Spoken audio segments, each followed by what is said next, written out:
guys, what we're going to look at today is squat depth and simple ways in which you can go about improving it. Obviously, it's a common problem I'll see with a few of my clients. It's also a common question I get asked about how can I go about improving my squat depth. So if you're someone where you find you've got restrictions in your hips and or your ankles and you really struggle with holding good form and getting deep down into the squat, then here are some really simple ways for you to go about it. Because to be honest, it doesn't need to be overly complicated, and there are definitely simple fixes to use that hopefully can produce quite quick and really good results, okay? So number one, we're gonna use some weight plates, okay? What we're gonna do is we're gonna chuck them on the floor, okay?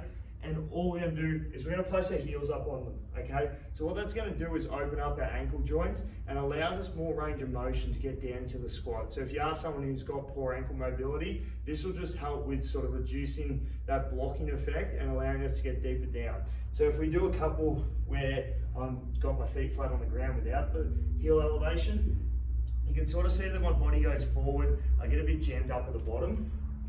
Whereas when I put my heels up on to the plates, and then now we'll squat down, I'm able to get down deeper, nice, a little bit more natural, feels more comfortable for me in that position, okay? So that's number one.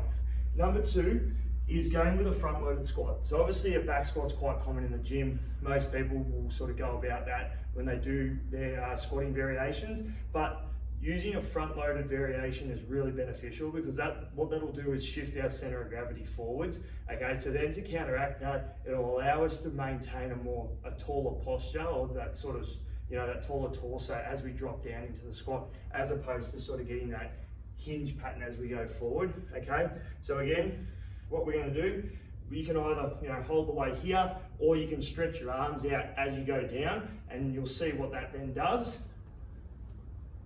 So I'm able to stay nice and tall and drop right down into the squat as that weight's there. I can also just hold it here, whatever works for you, doesn't matter, but that's just a simple goblet squat, which will help with getting nice and deep and maintaining that nice posture, okay?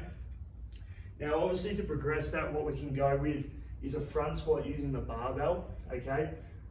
This is a little bit of an unnatural position for some people, especially if you've got poor shoulder mobility or wrists or whatever it is.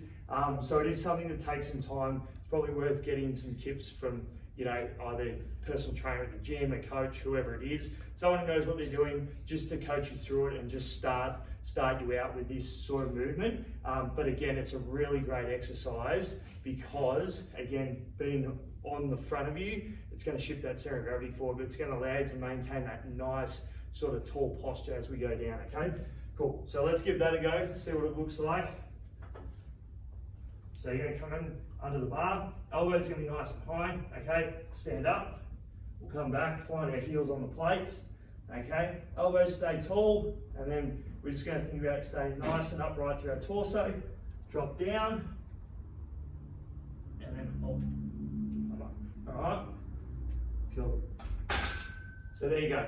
So just some really simple tricks to try when next time you're in the gym to get a nicer squat pattern, get better depth in your squat. Because as I said, it doesn't need to be complicated, just need to play around with a few things and you should be able to get some pretty good results, all right? Cheers.